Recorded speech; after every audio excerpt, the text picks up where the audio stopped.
शांति।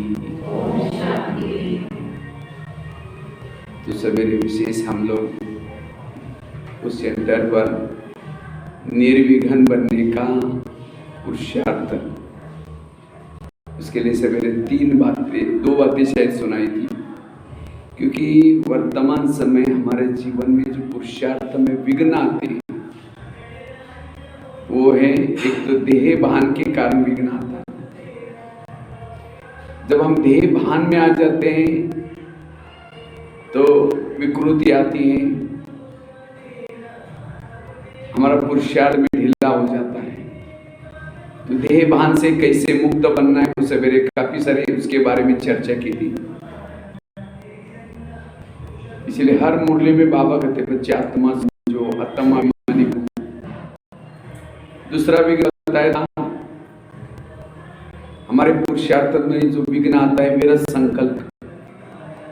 कभी कभी ना चाहते हुए हमारे संकल्प विरत चलते हैं। ये क्यों हुआ, मेरे साथ क्यों हुआ, मैं ज्ञान में चलता हूँ, मैं बाबा के सारे में सहयोगी हूँ, फिर भी ऐसा क्यों होता है। अगर क्यों ना आता है, ज्ञान को समझा ही नहीं, ड्रामा को समझा ही नहीं, कर्म गति को समझा ही नहीं। इसलिए अगर निर्विघ्न बनना है, व्यर्थ से मुक्त बनने की जरूरत है। व्यर्थ से मुक्त बनने के लिए कई बातें सुनाई थी सवेरे। एक तो ड्रामा को याद करना, कर्म गति को याद करना, जो हुआ अच्छा हुआ, जो हो रहा अच्छा इसको याद करना, तब हम व्यर्थों से मुक्त बन जाएंगे। क्योंकि जिसके संकल्प ज्यादा चलते हैं,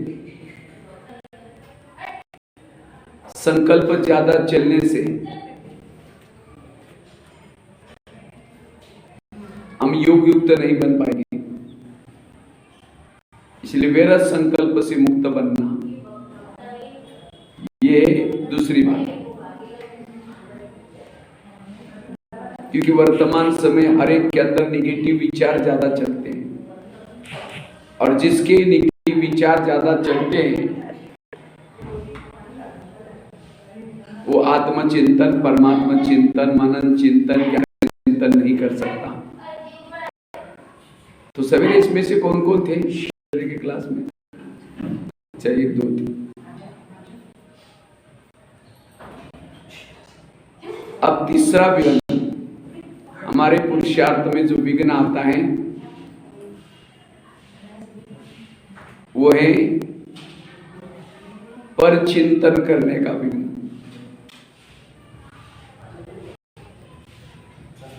और परचिंतन तो लगभग इसमें ऐसे है कोई कभी किसी का परचिंतन नहीं करते। हाँ, किसी ने कुछ बोल दिया, वो जाकर के औरों को सुनाना, फलाना ऐसा है, फलानी ऐसी है, इसको कहेंगे परचिंतन। और जो परचिंतन करता है उसका समय वेस्ट जाता है, संकल्प वेस्ट जाते हैं। जो परचिंतन करता है वो परमात्मा का चिंतन नहीं कर सकता। इसलिए परचिंतन से बचना है। और खास तो माताओं के अंदर परचिंतन का थोड़ा ज्यादा होता है। क्यों? माताओं में सहन शक्ति ज्यादा होती, कम होती? ज्यादा। माताओं में सहन शक्ति ज्यादा होती है, लेकिन माताएं सहन करके बातें अपने तक नहीं रखेगी, औरों को सुनाएगी। और यही विघ्नों का कारण है। क्योंकि सहन शक्ति उसको कहेंगे जो सहन करके अपने तक रखना, वो शक्ति का रूप धारण करती। अगर वो सहन करके किसी को सुनाया और जिसने विघ्न डाला उसके लिए नफरत की, वो सहन शक्ति कमजोरी बन जाती है। उसके लिए नफरत आएगी, घृणा आएगी, एक दिन आएगा उसके ऊपर गुस्सा भी आएगा, तो उसको सहन शक्ति तो नहीं करनी। क्योंकि माताओं में सहन इसीलिए नहीं होता, कोई भी बातें पास में नहीं रहेंगी, औरों को सुनाएंगी। और यही कमजोरी का फायदा हमारे ब्रह्मा बाबा ने लिया। माताओं के पेट में कोई बातें कहते ठहरती नहीं, और इसका फायदा बाबा ने लिया। और ज्ञान का कलश किसको दिया? माताओं को। उसको बाबा को पता है माताओं को सुनाएंगे, उनके पास से बातें ठहरेंगे नहीं, सबको सुनाएंगे। इसीलिए हर जगह पर माताओं की संख्या ज्यादा है। देखो भाई, एक दो ही मुश्किल से माता ज्यादा है। क्यों?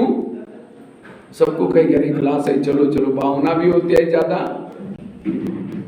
लेकिन अब हमें अपनी कमजोरी को क्या करना है? जैसे अभी गणपति उत्सव का चल रहा है, गणपति का पेट बड़ा दिखाते हैं। पेट बड़ा क्यों? वो समा लेना। इसी तरह हमें भी कोई कैसा भी व्यवहार करता है, कुछ भी करता है, उसको अपने तक समा लेना, अपने तक समा लेना, तब वो शक्ति का रूप धारण करेगा। इसीलिए सहनशील बनो। 84 जन्मों की सीढ़ी उतरने के लिए कितना समय लगा? 5000 साल। और चढ़ने कितना समय है? एक जन्म। और एक जन्म है, और एक जन्म भी सबको नहीं मिलेगा। आपको थोड़ी एक जन्म मिलेगा, किसी को 10 साल, किसी को 5 साल, किसी को 6 साल, किसी को 1 साल भी मिलेगा। आगे कब खत्म होने वाला कोई भरोसा नहीं। इसलिए अब हमें थोड़ा योग लगाया, सीढ़ी ऊपर चढ़ गए, थोड़ा सेवा की, सीढ़ी ऊपर चढ़ गए। लेकिन थोड़ा किसी का परिचिंतन किया, जितनी सीढ़ी चढ़ी उतना नीचे। यही करते रहेंगे, सीढ़ी ऊपर चढ़ेंगे, फिर उतरेंगे, ऊपर चढ़ेंगे, उतरेंगे, तो बीच में कहीं लटक जाएंगे। इसीलिए अब मुझे चढ़ना ही, चढ़ना ही, उतरने का काम नहीं करना। तो ये समय पर चिंतन करने का नहीं है। चलो 2 मिनट।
बात चल रही थी, वर्तमान समय जो विघ्न है वो है परचिंतन का। इस मुरलियों में कभी एक सेंटेंस आता है, बच्चे झगमुई नहीं करो, बच्चे परचिंतन किसी का नहीं करो, क्योंकि परचिंतन करने से हम आत्मचिंतन ज्ञान का चिंतन नहीं कर सकते।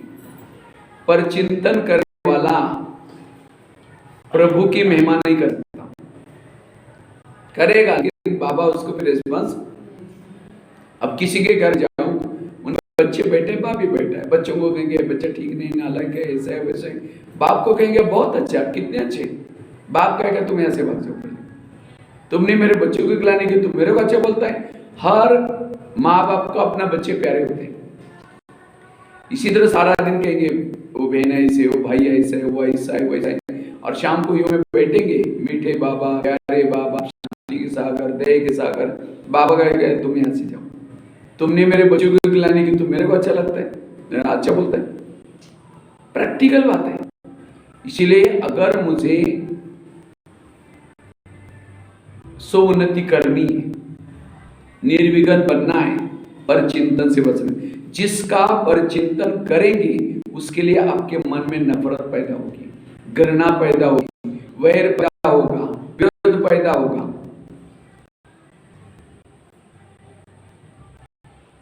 जैसे किसी को उल्टी आती है, कहां जाता है? वॉश बेसिन में जाता है। उल्टी वॉश बेसिन में की जाती है। उल्टी क्यों करते? जो चीजें खाई पेट में डाइजेस्ट नहीं हुई, इसे क्या किया? उल्टी की। इसी तरह जो सारा दिन चटपटी चीजें देखता है, व्यर्थ बातें देखता है, वो पेट में डाइजेस्ट नहीं होगा तो फिर परचिंतन के रूप में निकालेगा। जब कोई परचिंतन करता है, वो देखता है इधर उधर कोई सुन तो नहीं रहा है। जब कोई उल्टी करते हैं तो हम तो नाक बंद करके उसको कहते हैं नाली में जाओ या वॉश बेसिन में जाओ, लेकिन यहां कोई उल्टी करता है तो परचिंतन सुनाई था तो और क्या हुआ? तो कान कोई वॉश बेसिन तो नहीं है ना, वैसे कान का आकार कैसे है? सुंदर सा वॉश बेसिन है, बीच में एक नली भी है। अगर उठ के भी जा रहे हैं, भाई बैठो चाय पानी पी के जाओ, वो उल्टी कर रहा है, लेकिन उसको कहेंगे और बताओ क्या क्या हो। इसलिए बाबा कहते बच्चे व्यर्थ बातें ना सुनो, ना सुनो।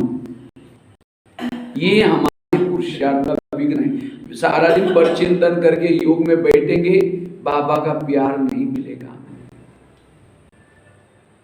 इतना ही नहीं, जो परचिंतन की बातें सुनता है उसके दिमाग में ज्ञान नहीं बैठता। सरस्वती का वाहन क्या है? हंस। हंस अर्थात अंदर बाहर स्वच्छ। कौवे के ऊपर सरस्वती मां नहीं बैठी, किसके ऊपर बैठी है? हंस के ऊपर। और हंस के ऊपर कोई बैठती नहीं थी। कोई छोटी सी बच्ची अगर हंस के ऊपर बिठाओ तो क्या हो जाएगा? डूब जाएगी। वो हंस भी डूब जाएगा, वो बच्ची भी डूब जाएगी। और सरस्वती मां को तो वजन तो ज्यादा होगा, अगर वो बैठेगी तो हंस तो डूब जाएगा। तो ज्ञान को बुद्धि में बिठाने के लिए हंस बनो। हंस अर्थात अंदर बाहर स्वच्छ बनो। और जहां सरस्वती है, मुझे लगता है स्कूल कॉलेज में एक सरस्वती का फोटो होता है, बाकी देवियों की फोटो नहीं होती, क्योंकि जहां सरस्वती प्रसन्न हो गई, लक्ष्मी आएगी, दुर्गा आएगी, सारे। इसी तरह जिसके हमारे इस विद्यालय में भी जिसने सरस्वती को ज्ञान को प्रसन्न किया, भविष्य में लक्ष्मी अपने आप आएगी। इसलिए ज्ञान को, सरस्वती को प्रसन्न करने के लिए हंस बनो। हंस क्या करता है? नीर अलग, खीर अलग, दूध अलग और पानी, अर्थात दूसरे की अच्छाई लेना, बुराई छोड़ना, वो कहेंगे हंस। लेकिन हम करते क्या? बुराई देखेंगे, अच्छाई नहीं देखेंगे। इसलिए अब हमें हर चीजों से हमें गुण उठाना है। नदी में गुण है। नदी में क्या गुण है? नदी जब चलती है, सामने पहाड़ी आती है तो कहते हैं मुझे सीधा ही जाना है। नदी को पता है कि ये पहाड़ी है, ये जिद्दी है, ये हटने वाली नहीं है। ये कहते हैं तुमको हटा करके मैं आगे जाऊंगी। अगर नदी पहाड़ी को हटाने में लग जाएगी तो नदी के टुकड़े टुकड़े हो जाएंगे और टुकड़ों में खड्डों में पानी जमा हो जाएगा और वो पानी ना पीने के लायक होगा ना कुछ होगा। मच्छर पैदा होंगे, मक्खियां पैदा होंगी। आगे की जो सेवा करने वाले वो कर ही नहीं सकेंगे नदी। इसलिए नदी क्या करती है, पहाड़ी का और ही पांव धुलाई करके उसको वहां से दूसरा रास्ता बना के निकल जाते। नदी हमें ये सिखाते, तुम्हारे सामने कोई जिद्दी आता है, तुम उसको जिद करके उसके बजाय उसको रिगार्ड रिस्पेक्ट दो, उसके अवगुण देखने के बजाय वाह बहुत अच्छा करके अपना रास्ते में निकल जाओ। अगर उसका चिंतन करेंगे तुम तेरे को बदल कर दिखाओगे तेरे को, फिर आप पर चिंतन करेंगे, उसके लिए नफरत आएगी, घृणा आएगी, आप एक खड्डा बन जाएंगे। औरों को भी सुनाएंगे फलानी ऐसी, ये ऐसे, फिर क्या सुना सकेंगे आप औरों को? क्या कह ये खुद ही पर दूसरे के पर चिंतन करती, इसके पास क्या ज्ञान है? इसलिए नदी बनो, सभी की गुण देखो, अच्छाई देखो, कभी भी कमजोरी को नहीं देखना। ये पर चिंतन आज हमारे पुरुषार्थ में बहुत बड़ा विघ्न है। एक शिष्य भगवान के पास गया, भगवान को कहता है भगवान मैं आगे बढ़ना चाहता हूं, मैं अपनी उन्नति करना चाहता हूं। भगवान ने कहा ठीक है, मैं तुम्हें वरदान देता हूं, साथ में 2 थैले देता हूं। भगवान ने कहा एक थैले को तुम पीठ के पीछे रखना और दूसरे थैले को आगे रखना। और भगवान ने कहा कि जो पीठ के पीछे थैला है, तुम्हारे आस पास पड़ोस में जो भी लोग उन सभी की बुराई की चिटकी बनाकर डालिए पीछे वाले थैले, और आगे वाले थैले में तुम्हारे खुद के अंदर जो बुराई है, दोष है, उस दोषों की चिटकी बनाकर डालिए। लेकिन भगवान ने कहा जो पीठ के पीछे थैला है उसको बांध करके पीछे रखना, ना देखना, ना किसी को दिखाना, ना किसी को बताना। और आगे वाला जो तुम्हारे खुद के दोस्तों की बुराई की चिटकी का थैला उसको खुला रखना। बार बार समय जब होगा तो हाथ डाल करके चिटकी निकालना और देखना कि मेरे अंदर क्या क्या दोष है और उसको परिवर्तन करना। जितना करो तुम्हें सुख शांति सब में लेके जाओ, मेरा वरदान है। लेकिन थैले का ध्यान रखना। कहता है भगवान मुझे सुख चाहिए, मैं ऐसा ही करूंगा जैसे आपने कहा। वो लेके चला।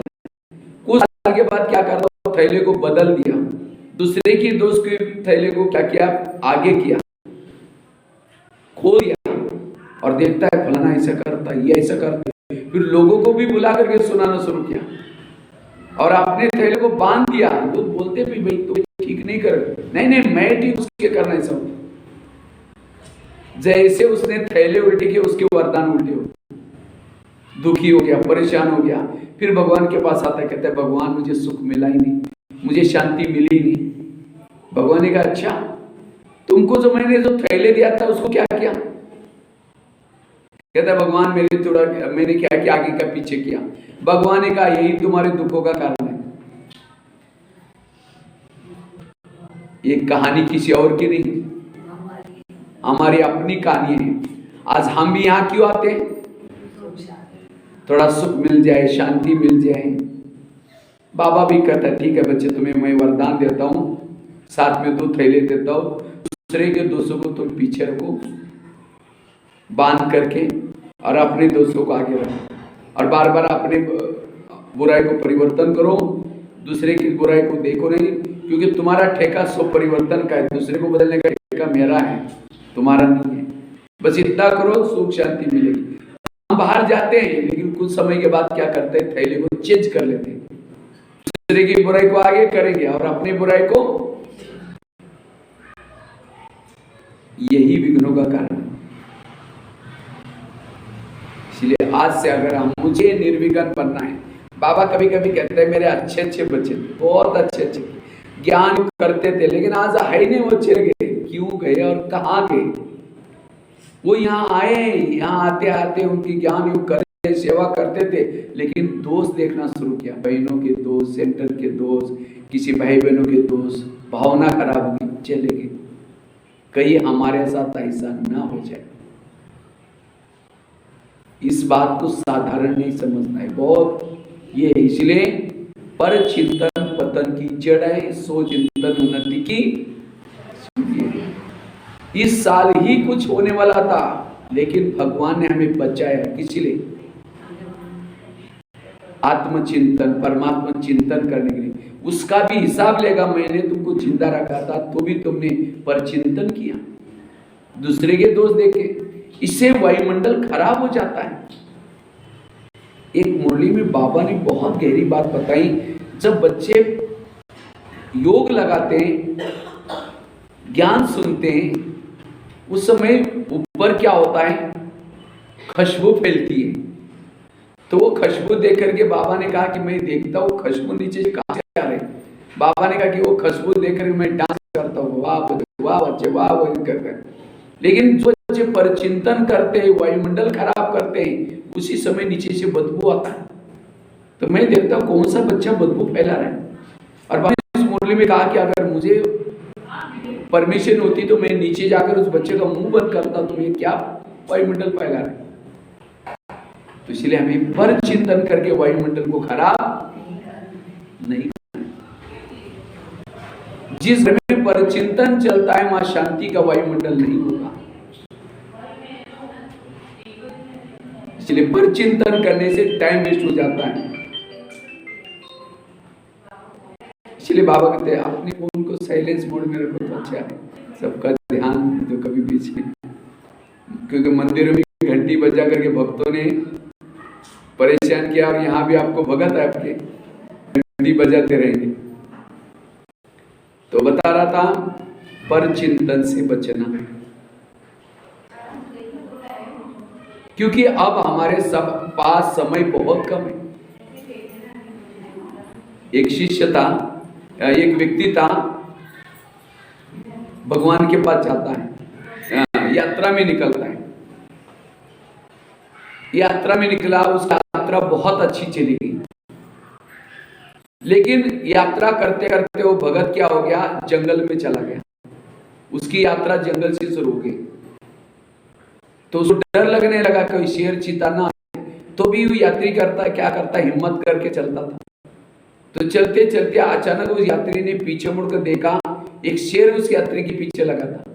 तो शेर से बचने के लिए यात्री दौड़ता है दौड़ता है दौड़ता है, पीछे मुड़कर दौड़ता है। अचानक वो यात्री क्या करता, एक कुएं में गिर गया। और कुएं में भी नीचे भी नहीं गिरा, बीच में बेलपतियां थी, उसमें लटक गया। तो उसको जान में जाना ही अच्छा हो गया, मैं गिरने से क्या हो गया, बच गया। उसको लगा शेर तो आगे निकल गया होगा, लेकिन जैसे ऊपर उसने देखा, शेर ऊपर से नीचे देख रहा था। कहता है मैं ऊपर आऊंगा नहीं तो मेरे को क्या खाएगा। इतने में यात्री की नीचे नजर गई, देखा एक बहुत बड़ा अजगर मुंह फैला करके उसके तरफ आ रहा था। उसको लगा मेरे लिए कोई शिकार आई है। अगर वो यात्री ऊपर जाता तो क्या होता, शेर, नीचे जाता अजगर। इतने में नजर गई जिस डाली पर वो लटका था, उसको डाली को दो सुबह काट रहे थे। सुबह कटते हुए डाली क्या होती, वो सिलाई वो अजगर के मिल जाता। माना कोई भी हालत में वो यात्री जिंदा नहीं रह सकता। उस यात्री का फर्ज क्या था, जितने भी उसके श्वास रहे भगवान को याद करके सफल बने। लेकिन उसके बजाय वो यात्री ऊपर से कुएं से गिरा, ऊपर से गिरा था। वहां मधुमक्खियां बैठी, उसका शहद नहीं टपक रहा था। वो यात्री शहद लेकर के चाट में मस्त हो गया। ये कहानी किसी और की नहीं, हमारी है। हम भी यात्रा करते करते करते अब इस कलयुग के जंगल में यात्रा कर रहे हैं, और सभी के पीछे विनाश रूपी शेर लगा हुआ है, और इससे कोई भी यात्री बचने वाला नहीं। तो हमारी श्वास कैसे, गिनती के श्वास है। तो अभी हमारा फर्ज क्या है, ऊपर से बॉम्ब्स है। जिस सृष्टि पर हम लटके उसको दो सुबह काट रहे, दिन और रात, पता ही नहीं चलता दिन कब गया। जैसे लगता है दिन 2-3 घंटे का ही हो रहा है, हो गया अभी। दिन प्रतिदिन हम मौत के नजदीक जा रहे हैं। नीचे से ज्वालामुखी फटने वाली है। अजगर फैला करके मुंह बैठा है। आज कई लोगों ने क्या किया है, सोचे कि नाश हो जाएगा तो समुद्र के नीचे छिप जाएंगे। कई ने तो चंद्रमा पर प्लॉट लिया। लेकिन बाबा कहता है मैं कालों का काल महाकाल हूं, मेरे पंजे से कोई भी छूट। इसलिए अब हमारे श्वास कैसे हैं, लेकिन वो यात्री जैसा शहद चाटने में मस्त होता है, तो हम भी क्या करते हैं, मोबाइल देखने में, टीवी देखने में, व्हाट्सएप फेसबुक चलाने के लिए, पैसा कमाने में, वो शहद चाटने में मस्त था, तो हम भी इसमें मस्त है। लेकिन नहीं, हमारा एक एक सेकंड काम का है। इसलिए पर चिंतन से बचना।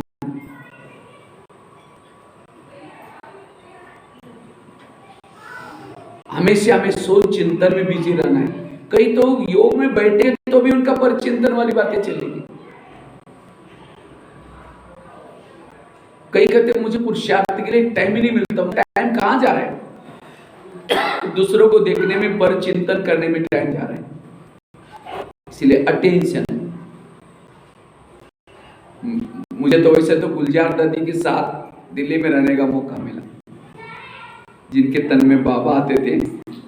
दादी जोनल हेडक्वार्टर में रहती थी, दिल्ली जोनल हेडक्वार्टर है। तो दादी के पास काफी सारी बहनें कभी कभी दादी आती थी। कोई ना कोई कारोबार रहता, तो दादी मेरे को पहले बोलते थे, भाई इतनी बहनें आने वाले, तुम थोड़ा नाश्ता उनका भोजन बना। तो कभी जब बहनें दादी से मिलकर के जब आती थी नाश्ता भोजन करने के लिए, मैं पूछता था दादी से मिले? कहता हाँ दादी से तो मिले, लेकिन दादी ने कुछ बात ही नहीं किया। मैंने कहा कैसे हो सकता है? दादी को कोई आप किसी की बुराई, कंप्लेन या परचिंतन की बातें तो नहीं सुना रहे थे? हाँ बोला, कोई बहन की कोई ऐसी कुछ बात सुना रहे थे। हमने कहा दादी वो बातें कभी नहीं सुनती थी। मैंने कहा वो बहन की आपने अच्छाई बताई? दादी वो बहन जी 2 बजे उठती है, सारा घर को अच्छा लगाते, खाना भी वही बनाते, वो सुनाया? वो नहीं सुनाया। अच्छा ही नहीं सुनाई, बुरा सुनाई। दादी को कोई बुराई सुनाता था, दादी हाँ जी करके सिर नहीं हिलाती थी। दादी को कोई सुनाना शुरू करता, दादी ऊपर चले जाते, हाँ भी नहीं ना भी नहीं। जिसको ही बाबा कहते जीते जी मर जाओ। आज कथा ना मुरली, जीते जी क्या करो? मर जाओ। तो आप लोग मरे हैं जिंदे? बताओ, मरे हैं या जिंदे? हाँ बताओ। ये तो कभी मरते हैं फिर शाम को जिंदे हो जाते। कोई मुर्दे को जला करके वापिस आओ, दरवाजे में वेलकम कर ले, पहले खड़ा है, तो डर जाएंगे, वो तो भूत है। क्योंकि जीते जी मरना, मरे हुए मुर्दे को कोई गाली भी देगा, बोलता है क्या बात है, मुझे गाली क्यों दे रहे? बोलता है उसकी महिमा भी करेंगे तो भी चुप, ग्लानी भी करेंगे तो भी इसको कहेंगे मरा हुआ। इसी तरह मरा हुआ अर्थात मान अपमान निंदा स्तुति में भी संकल्प भी न चले, भावना भी ना बिगड़े, उसको कहेंगे मरा हुआ। नहीं तो हमें थोड़ा कोई अपमान करता है, 15 दिन उसे बात नहीं करेंगे, जिंदे हैं। इतने एक शिष्य था, रोज एक मंत्र जपता है, भगवान भव बंधन काटे, भगवान भव बंधन काटे। तो एक जगह पर से गली से जा रहा था, तो एक तोता पिंजरे में फंसा था। तो तोते ने आवाज करके लाया, तो कहा कि आप इस मंत्र से मैं इस पिंजरे से जा सकता हूँ? कहते ये तो मुझे पता नहीं, मेरे गुरु ने मुझे मंत्र दिया। कहते जाओ गुरु को पूछ। तो चला गया, तो गुरु को कहा कि ऐसे ऐसे तोता मिला, उसने ऐसे ऐसे पूछा, उसको वहां से जाना है। तो गुरु ध्यान में गए, 1 घंटा 2 घंटा, सवेरे हुए होगा तो भी ध्यान में। उसी को लगता पता नहीं कब आएगी गुरुजी, चलो मैं दूसरे गली से जाता हूँ। वही मंत्र जपते जा रहा था, तोते ने आवाज करके बुलाया, देखा कि दूर से वही शिष्य। तो कहा कि मैंने कल क्वेश्चन पूछा था, जवाब मिला? कहता मैंने आपकी बात गुरु तक पहुंचाई, गुरु ध्यान में गए। जब ध्यान में गए, कहा कि इसका जवाब मुझे मिल गया। तो तोता भी क्या करता है, पिंजरे में जैसा ध्यान में जाता था, जीते जी मरा पड़ा रहता। वहां का एक मालिक था, उसकी एक आदत थी, जब भी तोते को देखता है नमस्ते तो तरम बोलता है। तोता भी पाँव उठाकर नमस्ते करके बोलता है। मालकिन उसे खिलाते फ्रूट वगैरह, अमृत वगैरह, तो खाया। एक बच्चा था, वो छेड़ने की कोशिश, खेलता है उसके साथ, वो भी खेलता है, लेकिन जिस दिन वो ध्यान में गया था, मालिक आया, तोते को देखते कहता नमस्ते तोता। तोते ने कोई प्रतिक्रिया नहीं की, सोचे कि चलो लेकिन कुछ खिलाया, खाया नहीं। बच्चे ने शाम को आया, खेलने की कोशिश की, कुछ नहीं किया। वो सब ने सोचे कि तोता मर गया। तो एक मालिक को बुलाया, नौकर को बुलाया और कहा कि फेंकने के लिए गया, दरवाजे खोला, चला गया। इतना दिन जाना चाहता था, लेकिन क्यों गया नहीं? नमस्ते करने का, खाने का इंटरेस्ट था, इसलिए गए। जब उसने इंटरेस्ट खत्म किया से, तो आज हम भी शरीर में फंसे, शरीर में फंसे, जाना चाहते हैं, उड़ना चाहते हैं, लेकिन कोई परचिंतन की बातें सुनाता, अच्छा और क्या हो, अच्छा और क्या हो, तो कैसे जाएंगे? इसलिए जीते जी मर जाओ, इन बातों में इंटरेस्ट ना हो। इसीलिए बाबा कहते बच्चे, ये पर चिंतन की बातें ना सुनो, ना किसी को सुनो। अगर इतना भी अगर हम करेंगे, माताएं शिव शक्ति बन सकती है। वो सहन नहीं होती बातें, इसीलिए जाकर के सुनाएंगी, रो रो के सुनाएंगे, और क्या करो, ये करो, कहीं तो मन ही बोलेंगे। ये तो उस व्यक्ति अपना तो टाइम वेस्ट कर रहे हैं, लेकिन उसका भी टाइम वेस्ट कर रहे हैं पर चिंतन करके। इसलिए ऐसी कड़वी बातों को अंदर डाइजेस्ट करो, और उसके लिए सहन शक्ति चाहिए, क्योंकि बड़ा बनने के लिए सहना पड़ता।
के सामने आएगा कि वाह बड़ा कितना अच्छा बना। बड़ा बड़ा कब बना? पीसा गया, फेंटा गया, तला गया, नमक लगाई, मिर्ची लगाई, सब बातों को सहन किया, तब जाकर बड़ा बना। इसी तरह अगर मुझे भी बड़ा बनना है, कोई पीसते भी रहेंगे, कोई फेंटते भी रहेंगे, कई तो कहते कब तक सहन करना, हम तो इस घर में बूढ़े हो गए, तभी भी मेरी सासू माँ भी बोलती है, पति अभी भी बोलता है, ससुर भी बोलता है, बच्चे भी बोलते हैं। कब तक? जब तक ऊपर नहीं जाएंगे। बड़े को कब तक बेटा? जब तक ऊपर नहीं गया तब तक बेटा भी हल्का नहीं। तो इसीलिए हमें भी तब तक बैठते रहेंगे जब तक ऊपर नहीं जाएंगे। अगर रोएंगे तो बड़े नहीं बनेंगे।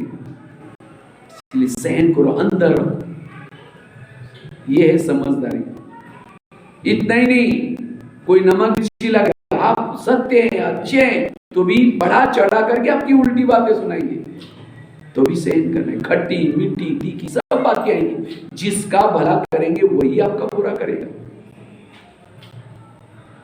इसलिए ये सहन करने वालों को परिचिंतन नहीं चलता।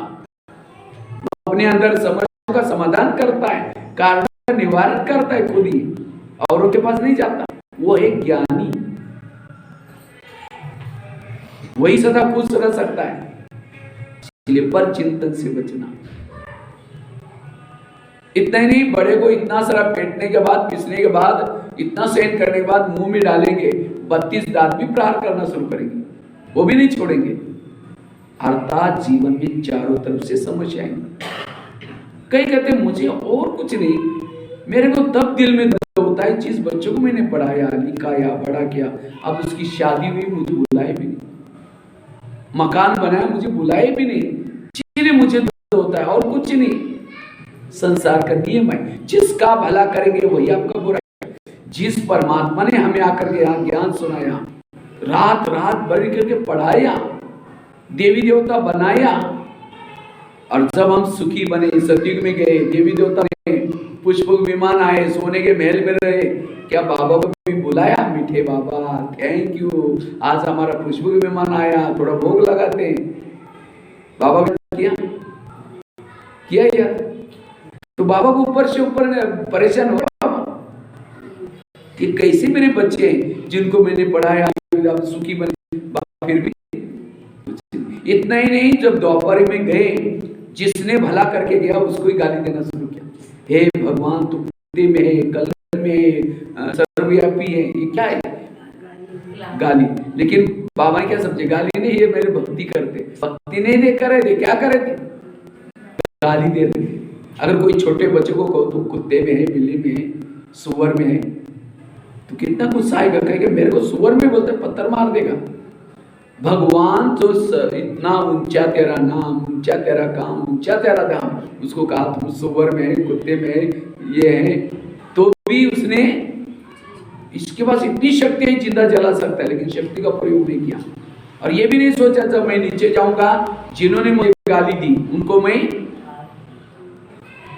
कभी ज्ञान नहीं सुना, और गाली अकेले भी नहीं दी, औरों को भी बुलाया। आज हमारे यहाँ गाली देने का प्रोग्राम है, माइक भी लगाया उसके लिए, सुन लो, ऊपर तक आवाज है। कितनी वंडरफुल बात है। बाबा केवल एक ज्ञान सुनाता नहीं है, बच्चे गाली देने वालों को गले लगा दो, अपकार करने वालों के ऊपर उपकार करो। आपको तो एक दो गाली देते होंगे, भगवान को कितने लोगों ने गाली दी। उसने ये सोचा कि इस कल्प में मैं उनको कभी ज्ञान नहीं सुनाऊंगा जिन्होंने मुझे गालियां दी, इस कल्प में नए लोगों को ढूंढूंगा। सोचा, वो ऊपर से आता है, गाली देने वालों को गले लगाता है, अपकार करने वाले के ऊपर उपकार करता है। इसलिए ये सहन शक्ति बहुत जरूरी है। गहना, यही हमारा गहना है। बाकी गहने पहनो ही नहीं पहनो, लेकिन कौन से गहने पहनो? सहन शक्ति का गहना पहन लो बस। सहन शक्ति की देवी बनो। आज एक पत्थर भी सहन करते मूर्ति बन जाता है, भगवान बन जाता है। हमारी भावना है कि पत्थर के अंदर भगवान है, लेकिन वो क्यों पूजा होती है? वो सहन करता है। एक पत्थर भी भगवान बन सकता है क्या? तो हम सहन करके देवी देवता नहीं बनेंगे? जरूर बनेंगे। पति कुछ बोलेगा, सास कुछ बोलेगी, लेकिन सहन, और जो सहन करता वो पर चिंतन नहीं करेगा। इसलिए सब पर चिंतन करने का नहीं है। और जब सहन नहीं करेंगे तो वही बातें फिर व्यर्थों के रूप में आएगी, गुस्से के रूप में निकलेगा। मैं एक जेल में गया था, 300 महिलाएं थी जेल में। तो एक महिला को मैंने उठा करके पूछा, आप जेल में क्यों आए? कहते मैं कॉलेज की प्रिंसिपल हूं। मैंने कहा कॉलेज की प्रिंसिपल आपने क्या किया? उसने पूरी स्टोरी बताई। मैं बहुत गरीबी में मेरा जन्म हुआ था, मैंने इधर उधर जॉब करके क्या क्या पढ़ाई की और लेक्चरर की नौकरी लगी। जब लेक्चरर बन गई उसके बाद फिर मेरी शादी हो गई, बच्चे हो गए, बच्चे बड़े होते गए, मेहनत करती रही। संस्था को इतना अच्छा लगा, उन्होंने उसको प्रिंसिपल बनाया। उसको लगा मेरे अच्छे दिन आ, प्रिंसिपल बनने के बाद उसने क्या क्या एक मकान बना दिया, गाड़ी ले ली, बच्चे भी बड़े हो, उनकी भी शादियां कर दी। तो जब शादी की तो आई, लेकिन बहुत ज्यादा पढ़ी लिखी, वो खाना पीना बनाना नहीं जानती थी। उसको लगा अब नहीं आई है बना देगी। 8 दिन हो गया, महीना हो गया, 2 महीना हो गया, साल हो गया। तो मैडम को तो लगा ये तो पता नहीं कुछ नहीं कर रहे, पहले तो 1-2 का बनाते, अब सबका बनाना पड़ रहा है। एक दिन उसके कॉलेज में मीटिंग थी, थोड़ा देरी से आई। उसको लगा बहू ने कुछ तो किया होगा, लेकिन बहू ने कुछ ने किया नहीं। तो कहा कि बेटा तुम कुछ तो करती, कहा कि मुझे कुछ नहीं आता। आखिर उसको लगता है इसके कारण मैं सबको थोड़ी भूखे मारूं। वो रोटियां बनाना, दाल बनाई, चावल बनाई, सब्जी बनाई, रोटियां बेल रही थी। बहू आकर के कमर पर हाथ रख करके खड़ी रहती है, कहते आप कॉलेज में जाते कोई बड़ी बात है? वो बेल बजाओ, पानी ला कर देते हैं, एसी में बैठो। एक तो खाना नहीं बना, दोबारा ऐसा शब्द बोला, इतना दिन का उसका निगेटिव विचार गुस्सा था। स्टील का बेलन जिसे रोटी बेल रही थी, उससे फेंक के मार दिया, बहू के सिर में लग गया, बहू खत्म। पुलिस वाले पकड़ के लेके गए,